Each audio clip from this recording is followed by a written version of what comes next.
这个是很类似林佳龙的那个整个区域计划分区，但是这是1970年的时候维也纳的都市的构想。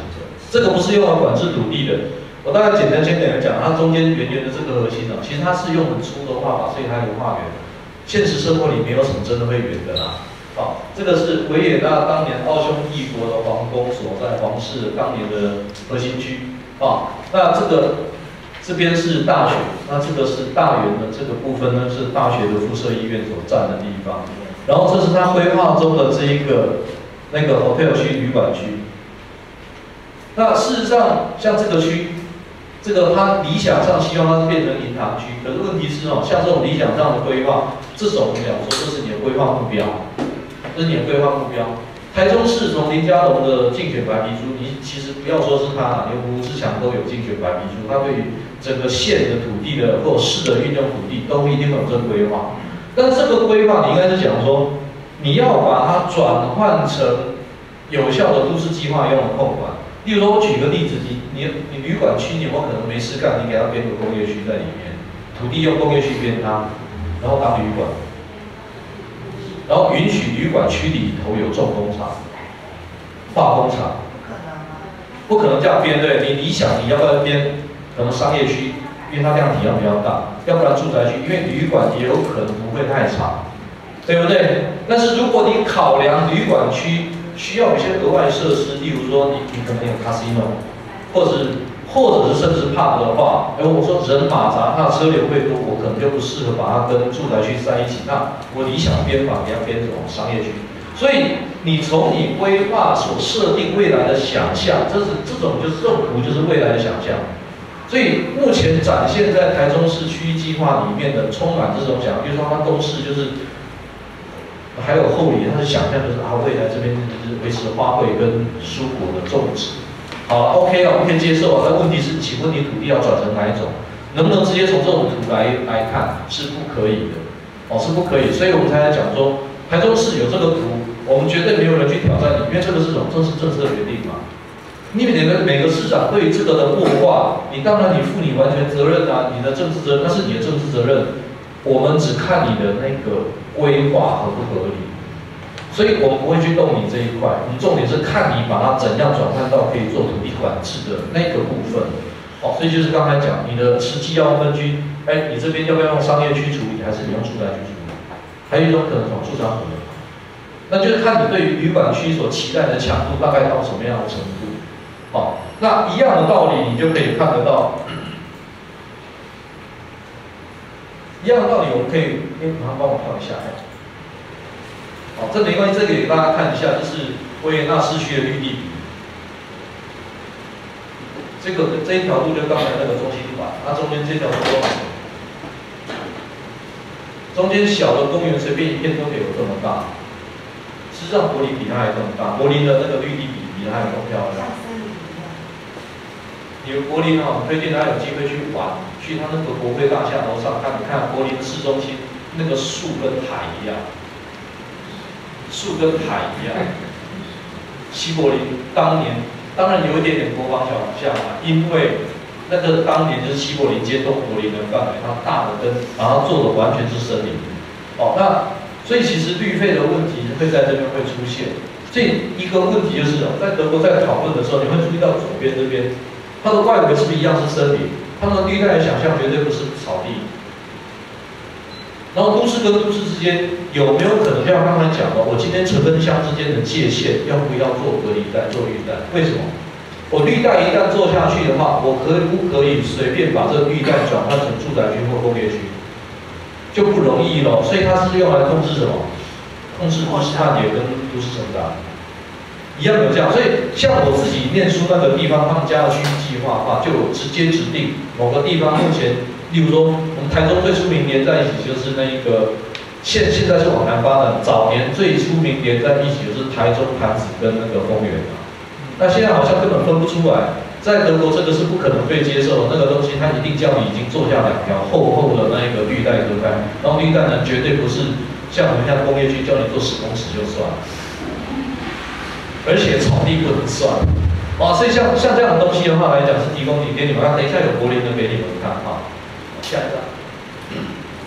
这个分区我们先跳掉，这是非常都市计划，这个我们先跳掉，这个也先跳，这个也再跳。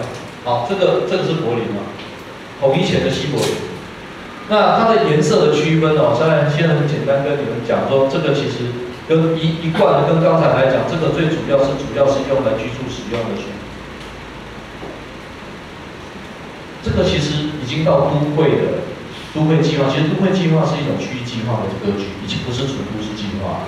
那你再看一下，这个从1960年代一直到1978年，这张20年里面的整个西柏林的空间运用，如果这样一路往上看哈，跟大家讲一下，砖红色是主要是居住用，黄色是工作用，下面呢这一排，下面这一排是主要是比较偏商业使用，那上面这一排是比较工业使用，一样是黄的，因为在德国来讲，这是都是工作使用的空间，它原则上会跟居住空间是隔离的哈。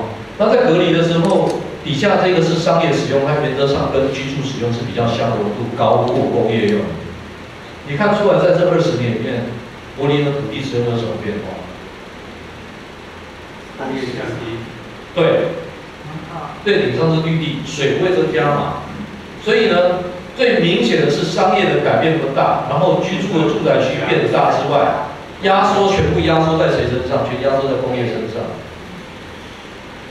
那这种东西当然来讲就是有政策性的，就是说我今天对于这个都市我的想象是什么？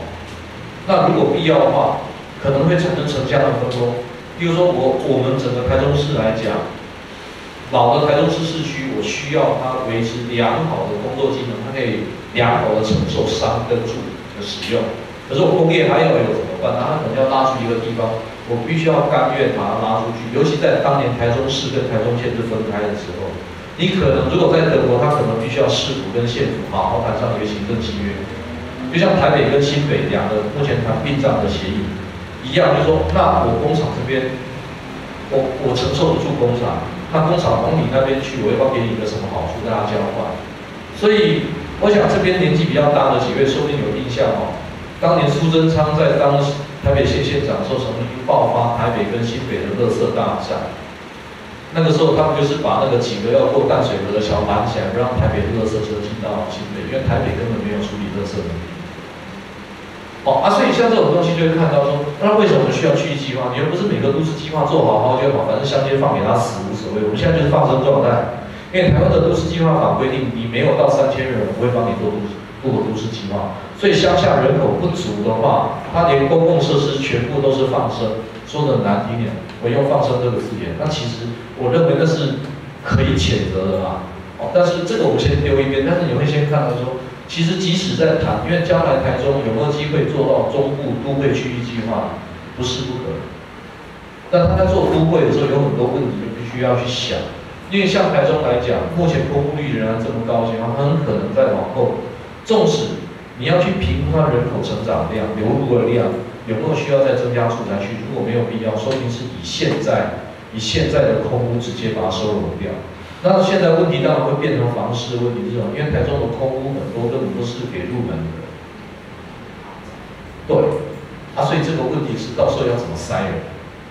那所以这个当然是另外一个问题，但是请大家就是先注意这几个东西，就是说你会很注意、很明显看到这个大幅的、很明显的增加量都是增加在绿地上，因为你人口的增加，生活品质不是靠商业来撑，而是靠绿地。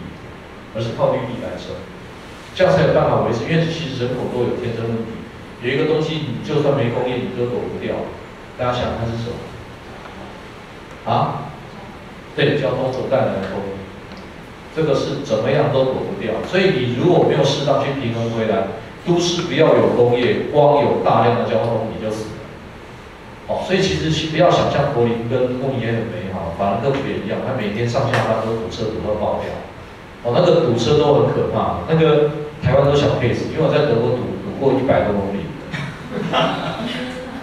真的我不骗你啊，我不知道，反正他们都很聪明，都很有经验，你就看他们就会帐篷拉开，然后桌子放下来，开始玩桌游、玩牌什么都有，因为大家都知道那个很可能短时间过不去，所以不要这方面不用太羡慕欧洲，欧洲啊，你每年暑假的时候你去看看就好。因为像慕尼黑在南边是属于风景区的开头，你会发觉那个真的是恐怖到极点的堵车，台湾怎么跟你讲小 case 啊？哦 ，OK， 我们下一张。但这一张是柏林的统一后的柏林啊，这一条线。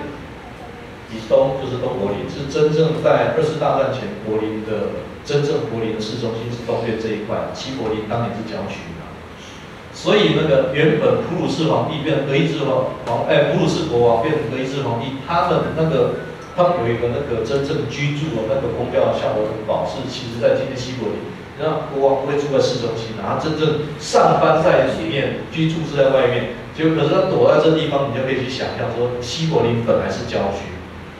我刚才跟你们讲这一片，柏林是一个700多万人口的都市。你看看市中心这一片，你可以去评估一下大概多大。你可以直接评估一下。像森林一样。对，而且我跟你讲，你要站到建筑上看下去，几乎跟海一样，因为是整片你看不到边这样。绝对超过，超过，真的超过。